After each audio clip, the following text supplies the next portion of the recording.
இறுதியாக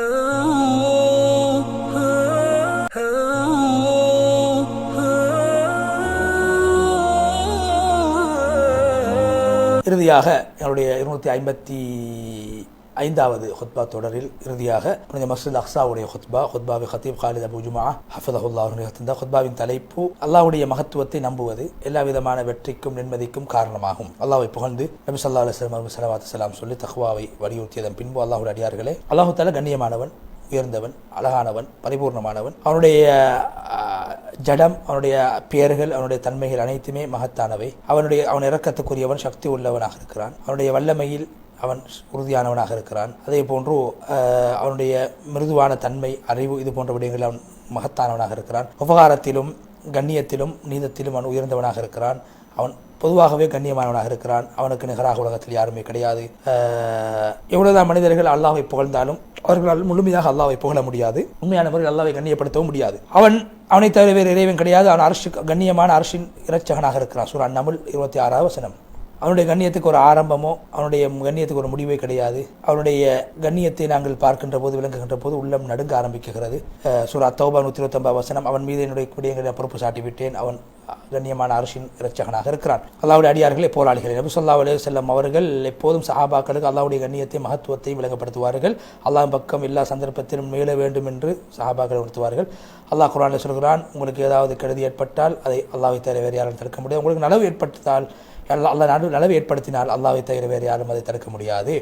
அவன் உங்கள் அடியார்களுக்கு மேலால் அவர் இருந்து கொண்டு அடக்கி ஆடக்கூடியவனாக இருக்கிற, அவன் ஞானமுள்ளவனாகவும் அனுபவம் உள்ளவனாக இருக்கிற. சூரா அன்-அன்ஆம் 17 வசனம். அல்லாஹ் எவ்வளவு கண்ணியமானவன். நெத்திகள் அனைத்தும் அவனுக்கு சிரம்படுகின்றன. பெரும் பெரும் பைல்வான்கள் அவனுக்கு முன்னால் அடிமைகளாக இருக்கிறார்கள். முகங்கள் அவனுக்கு முன்னால் சிரம்படுகின்றன. எல்லா படைப்பினங்களும் அவனுக்கு முன்னால் அற்பமானவை. எல்லா படைப்பினங்களும் அவனுக்கு முன்னால் தனது பணிவை வெளிப்படுத்துகின்றன. எல்லா படைப்பினங்களும் அல்லாஹ்வின் பக்கம் நாங்கள் தேவை உள்ளவர்கள் என்ற உணர்வோடு வாழ்கின்றன. அல்லாஹ்வுடைய சட்டத்துக்கு கீழால், அவனுடைய அதிகாரத்துக்கு கீழால் எல்லோரும் வாழ்கிறார்கள். அவர்கள் அல்லாஹ்வை எப்படி விளங்க வேண்டும் அப்படி விளங்கவில்லை. நிச்சயமாக அல்லாஹ் சக்தி உள்ளவனாகவும் கண்ணியமானவனாக இருக்கான். சூரா அல்-ஹஜ் 74வது வசனம். தொழுகையாளிகளே, முஸ்லீம்களே, அல்லாஹ் தஆலா தனக்கு தன்னுடைய சக்தியை, கண்ணியத்தை வெளிப்படுத்தியிருக்கிறான். அல்லாஹ்வை விளங்குவதன் மூலமாக உள்ளத்துக்கு நிம்மதி கிடைக்கும், மனதுக்கு ராகத்து கிடைக்கும், யகீன் உறுதியாகும், உள்ளங்கள் நல்ல உறுதியானதாக ஈமானை கொண்டு வளர ஆரம்பிக்கும், அல்லாஹ்வுடைய அன்பு உள்ளத்தில் பெருக ஆரம்பிக்கும், அல்லாஹ்வுடைய அச்சம் உலகத்தில் ஏற்படும் அல்லாஹ்வை சரியாக விளங்குவதன் மூலமாக. அதே போன்று யார் அல்லாஹ்வை சரியாக புரிந்து கொள்ளவில்லையோ, அல்லாஹ்வுடைய விடயத்தில் யார் கெட்டெண்ண வைப்பாரோ அவர்கள் பயத்தோடு, அச்சத்தோடு, இழிவோடு வாழ வேண்டி வரும். முஸ்லீம் அல்லாஹ்வின் பக்கம் மீளக்கூடியவராக இருப்பார். அதனால் நெருக்கடியான சூழ்நிலையிலே நாங்கள் அல்லாஹ்வின் பக்கமே மீள வேண்டும். துஆவின் மூலமாக, ஆதரவின் மூலமாக, சோதனைகளை நெருக்கடிகளை அல்லாஹ் போக்க வேண்டும் என்ற எதிர்பார்ப்பின் மூலமாக அல்லாஹ்விடத்தில் நாங்கள் மீள வேண்டும். அல்லாஹ் அவனுடைய மகத்துவம் எப்படி கண்ணியமானதோ அதே மாதிரி அல்லாஹ் மனிதர்கள் அதிகமானவர்கள் அல்லாஹ்வை சரியாக புரிந்து கொள்ளவில்லை, அல்லாஹ்வுக்கு சரியாக நன்றி செலுத்தவில்லை, அல்லாஹ்வை சரியாக கண்ணியப்படுத்தவும் இல்லை.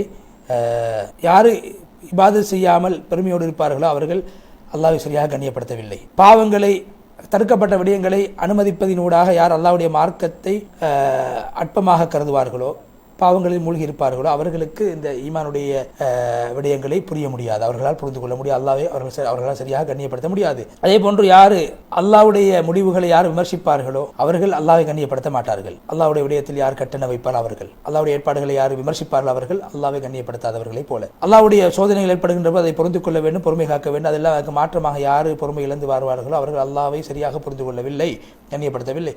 அதே போன்று யாரு இந்த மார்க்கம் இது ஒரு மோசமான, கேவலமான, இழிவான மார்க்கத்தை அற்பமாக கருதுவார்கள் அவர்கள் அல்லாஹ்வை கண்ணியப்படுத்தவில்லை. காஃபிர்கள் ஆயுதத்திலும் அதிகாரத்திலும் சொத்து செல்வங்களில் முன்னேறி கொண்டிருக்கின்ற போது இந்த இஸ்லாம் ஒரு அற்பம் என்று யார் கருதுவார்களோ அவர் அல்லாஹ்வை கண்ணியப்படுத்தவில்லை. முஸ்லீம்களை புறக்கணித்து காஃபிர்களோடு மாத்திரம் யார் உறவை வளர்த்துக் கொள்வார்களோ அவர்கள் அல்லாஹ்வை கண்ணியப்படுத்தவில்லை. முஸ்லீம்களுக்கு எதிராக சதி செய்யக்கூடியவரோடு யார் சேர்ந்து வாழ்வார்களோ அவர்கள் அல்லாஹ்வை கண்ணியப்படுத்தவில்லை. அல்லாஹ்வுடைய அடியார்களே, யாருடைய உள்ளத்தில் அல்லாஹ்வுடைய கண்ணியம் இருக்குமோ, ஏகத்துவம் இருக்குமோ, அல்லாஹ் உண்மைப்படுத்தக்கூடிய தன்மை இருக்கும், அவர்கள் தான் அல்லாஹ் கண்ணியப்படுத்துவார்கள். யார் அல்லாஹ்வுடைய வஹியை உண்மைப்படுத்துவார்களோ, அல்லாஹ்வுடைய மார்க்கத்தை ஏற்றுக்கொள்வார்களோ, அல்லாஹ்வுடைய வாக்குறுதிகளை நம்புவார்களோ அவர்கள் தான் சரியாக அல்லாஹ்வை புரிந்து கொள்வார்கள். அல்லாஹ்வுடைய அடியார்களே, உள்ளம் கடினமாக ஆகுவது சோதனைகளின் போது, காஃபிர்கள் முஸ்லீம்களுடைய விடயத்தில் வரம்பு மீறுவது, இந்த இப்படியான சந்தர்ப்பங்களில் முஃமின் ஒருபோதும் அல்லாஹ்வுடைய ரஹ்மத்தை விட்டு ராசையாக கூடாது.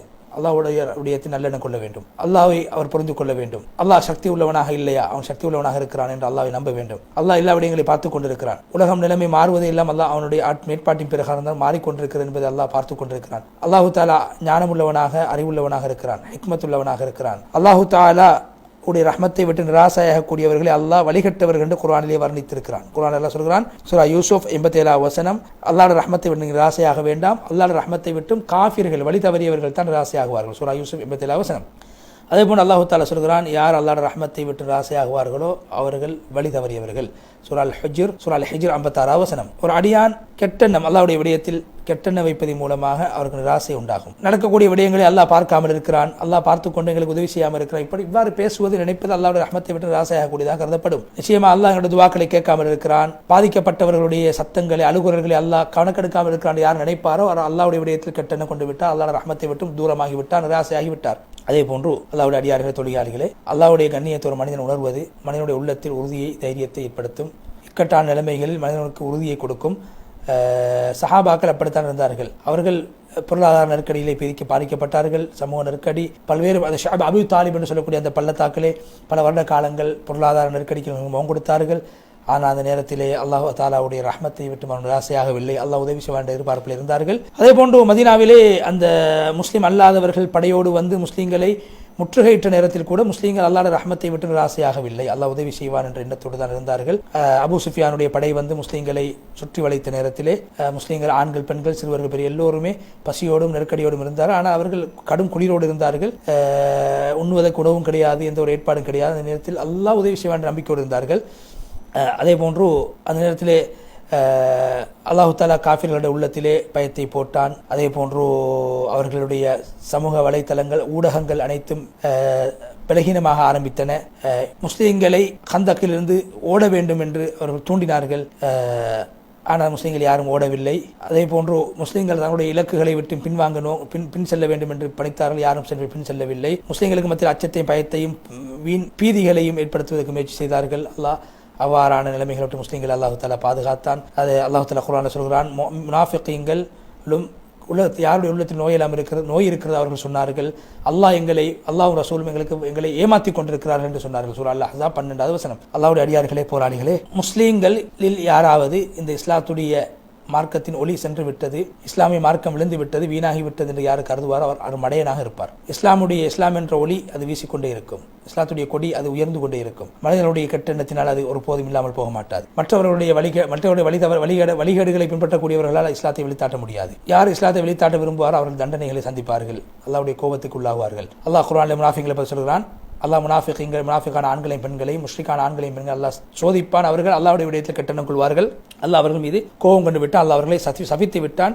அல்லாஹ் அவர்களுக்கு ஜஹன்னத்தையும் தயாரிப்பு செய்து அவர் ஒதுங்குமிடம் மோசமான இடமாக அல்லாஹு தாலா ஆக்கிவிட்டான் என்று சொல்லி ஹுத்பாவுடைய முதல் பகுதியை விட்டு விடைபெற்று இரண்டாவது ஹுத்பாவில் ஹதீப் காலித் அபு ஜுமா ஹஃபிதஹுல்லாஹ் அவர்கள் மிக சுருக்கமாக மிக முக்கியமான ஒரு விடயத்தை முன்வைத்து, அதாவது எங்களுடைய இந்த குதுசுடைய பிரதேசத்தில் நாங்கள் உறுதியாக இருக்க வேண்டுமாக இருந்தால் அதுக்கு முக்கியமான காரணம் அல் வக்ஃபுல் இஸ்லாமி. நாங்கள் எங்களுடைய சொத்துக்களை முஸ்லீம்களுக்காக வக்ஃப் செய்து விட்டு செல்ல வேண்டும் மூத்துக்கு முன்னால். அது எங்கள் பூமியை பாதுகாக்கக்கூடியதாக இருக்கும். வக்ஃப் என்பது வரலாற்றில் காணப்பட்ட இஸ்லாம் வலியுறுத்தக்கூடிய ஒரு அம்சம், ஒரு முறை. அது எங்களுடைய சொத்து அசையா பொருட்களை அல்லாஹ்வுக்காக வேண்டி முஸ்லீம்களுடைய பயனுக்காக வேண்டி நாங்கள் நேர்ச்சை செய்து அதை நாங்கள் முஸ்லீம்களுடைய பயன்பாட்டுக்காக நாங்கள் விடுவது, அதான் வக்ஃப். அது இந்த பூமியுடைய புனிதத்துவத்தை, இந்த பூமி முஸ்லீம்களுக்கு சொந்தமானது என்பதை பாதுகாக்கும். என்னுடைய முன்னோர்களுடைய அனந்தர சொத்து தான் இந்த பூமி. நபி ஸல்லல்லாஹு அலைஹி வஸல்லம் சொன்னார்கள், இவ்வாறான சதக்காக்கள் செய்வது வக்ஃப் செய்வது மூலமாக நன்மை கிடைக்கும். அவர்களுக்கு யார் வக்ஃப் செய்து அவர்களுக்கும் கிடைக்கும், அவர்களுக்கு பின்னால் வாழக்கூடியவர்களுக்கும் அதன் மூலமாக பிரயோசனம் கிடைக்கும். நன்மை அவர்களுக்கும் கிடைக்கும், அவர்களுக்கு பின்னால் வரக்கூடிய பிரயோசனம் கிடைக்கும்.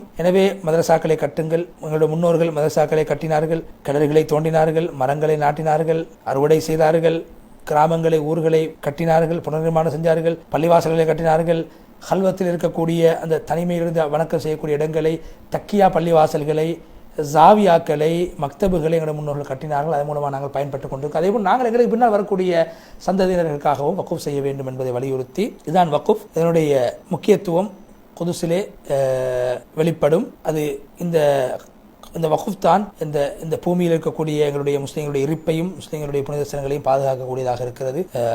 அது எங்களுடைய அடையாளத்தை பாதுகாக்கக்கூடியதாக இருக்கிறது. இந்த பூமியிலே முஸ்லீம்கள் வாழ்ந்திருக்கிறார் என்பதற்கு அறிகுறி என்னுடைய முன்னோர்கள் செய்த வக்ஃப் ஆகும். இந்த அடிப்படையில் வக்ஃப் செய்யப்பட்ட பிரதேசங்கள், இடங்கள் விற்கப்படக்கூடாது, வாங்கப்படவும் கூடாது, யாருக்கும் அன்பளிப்பாக கொடுக்கப்படவும் கூடாது. அது முஸ்லீம்களுக்கு பொதுவானது. இதுதான் இஸ்லாமிய சட்டமும் சர்வதேச சட்டமும் ஏற்றுக்கொண்ட விடயம். வக்ஃப் சொத்துக்களை விற்பது ஹராம், அதை விட்டுக் கொடுப்பது ஹராம், அதுக்கு எதிராக செயல்படுவதும் ஹராமாகும். யார் இந்த எங்களுடைய வக்ஃப் சொத்துக்களை அபகரிக்க வருகிறார்கள். அப்படியான மோசமானவர்களுக்கு நான் சொல்கிறேன் இந்த விடயத்தை. அவர்கள் சில பேர்கள் வக்கூஃப் சொத்துக்களை விற்று நாசமாக்கி விட்டார்கள். இன்னும் சில பேர்கள் வக்கூஃப் சொத்தை மறைத்து வைத்திருக்கிறார்கள், வக்குஃபை கணக்கெடுக்காமல் இருக்கிறார்கள். அவர்களுக்கு நிச்சயமா பெரிய பாவம் கிடைக்கும். நபி ஸல்லல்லாஹு அலைஹி வஸல்லம் சொன்னதை ஞாபகப்படுத்துகிறேன். யாரு இந்த பூமியில் தனக்கு உரிமை இல்லாத ஒரு சாணையாவது எடுப்பார்களோ அந்த பூமி அவர்களுடைய களத்தில் போடப்பட்டு நாளை மறுமையில் அவர்கள் பூமிக்குள்ளால் மூழ்கடிக்க செய்யப்படுவார்கள், பூமிக்குள்ளால் சுழி வாங்கப்படுவார்கள் என்று சொன்னார்கள். 7 வானங்கள் 7 பூமி வரைக்கும் அவர் அல்லாஹ் அப்படியே உள்ளுக்கு இழுத்து விடுவான், சுழி வாங்கப்படும் என்று சொன்னார்கள். இது சம்பந்தமான ஹதீஸ் ஏராளமாக இருக்கிறது என்பதை ஞாபகப்படுத்தி ஹதீப் அவர்கள் நிச்சயம் அல்லாஹ் தஆலா இந்த மஸ்ஜித் அக்ஸா இது எங்களுடைய உள்ளத்தில் இருக்கக்கூடிய ஒரு புனிதமான இடம் என்றும் அல்லாஹ் தஆலா வரலாற்றில் முக்கியமான எங்களுடைய முஸ்லிம்களுடைய வரலாறுகளோடு சம்பந்தப்பட்டிருக்கிற நாகரிகம் சம்பந்தப்பட்டிருக்கிற என்ற விடயங்களை அல்லாஹ் தஆலா உறுதியாக ஆக்கியிருக்கிறான். முன்னோர்கள் வாழையடி வாழையாக இந்த பூமியை பாதுகாத்து வாழ்ந்திருக்கிறார்கள் இன்று வரைக்கும். எனவே அல்லாஹ்வுடைய அடியார்கள் போராளிகளே, மழை துண்டிக்கப்பட்டிருக்கிறது, எங்களுடைய பிரதேசத்திலே மழை பெய்யாமல் இருக்கிறது. மழையை தேடி தொடுங்கள். அல்லாஹ்வுக்கு முன்னால் நீங்கள் உங்களுடைய பலகீனத்தை வெளிப்படுத்துங்கள். அல்லாஹ்வுக்கு முன்னால் நீங்கள் தேவையுள்ளவர் என்று வெளிப்படுத்துங்கள். அதிகமாக துவா செய்யுங்கள். அல்லாஹ்விடத்திலே தௌபா செய்து கெஞ்சி கேளுங்கள், சதக்காக்களை கொடுங்கள், இஸ்திக்ஃபாரை கொடுங்கள், கொடுத்து மழை தேடி அல்லாஹ்விடத்தில் பிரார்த்தனை செய்யுங்கள் என்று சொல்லி முழுமையாக புனித மஸ்ஜித் அக்ஸாவுடைய குத்பாவிட்டு ஹதீப் காலித் அபூ ஜுமா ஹஃபிதஹு அவர்கள் விடைப்படுத்தினார். அந்த அடிப்படை இன்றைய குத்பாக்களில் முதலாவது குத்பா மஸ்ஜிதுல் ஹராத்துடைய குத்பா, ஈமானுடைய முக்கியத்துவத்தையும், அதே போன்று இரண்டாவது ஹுத்பா மஸ்ஜித் நபவியுடைய ஹுத்பாவும் ஈமானோட முக்கியத்துவம், மூணாவது யக்கீன், அல்லாஹ் மீது நாங்கள் வைக்க வேண்டிய யக்கீன் உறுதியானதாக இருக்க வேண்டும் என்று ஈமான் யக்கீன் சம்பந்தமாக 3 ஹுத்பாக்களும் அமையப்பட்டிருந்த அந்த அடிப்படையிலே இந்த ஹுத்பாக்களின் மூலமாக பாடங்களை படிப்பினைகளை பெற்று வாழ்க்கையிலே அவைகளை நடைமுறைப்படுத்தி அல்லாஹ்வுடைய பொருத்தத்தை அடைந்து கொள்வோம் என்ற செய்தியோடு இந்த ஹுத்பாக்களை பார்த்து மற்றவர்களுக்கும் பரப்பக்கூடிய நேர்களாக உங்களை அல்லாஹ் கபூல் செய்து கொள்ள வேண்டும் என்றும் அல்லாஹ் உங்களுக்கு அருள் பாலிக்க வேண்டும் என்று துவா செய்து நிகழ்ச்சி அறிவிப்பார் சகோதரர் ரிஸ்வான் அவர்களுக்கு என்னுடைய நன்றியை தெரிவித்து இன்னும் ஒரு மனாபிரசா நிகழ்ச்சியை ஊடாக இன்ஷா அல்லாஹ் உங்கள் அனைவரையும் மீண்டும் சந்திக்கும் வரை விடைபெற்றுச் செல்கிறோம். வாஹிர் தஅவானா அல்ஹம்துலில்லாஹி ரப்பில் ஆலமீன். வஸ்ஸலாமு அலைக்கும் வரஹ்மத்துல்லாஹி வபரகாத்துஹு.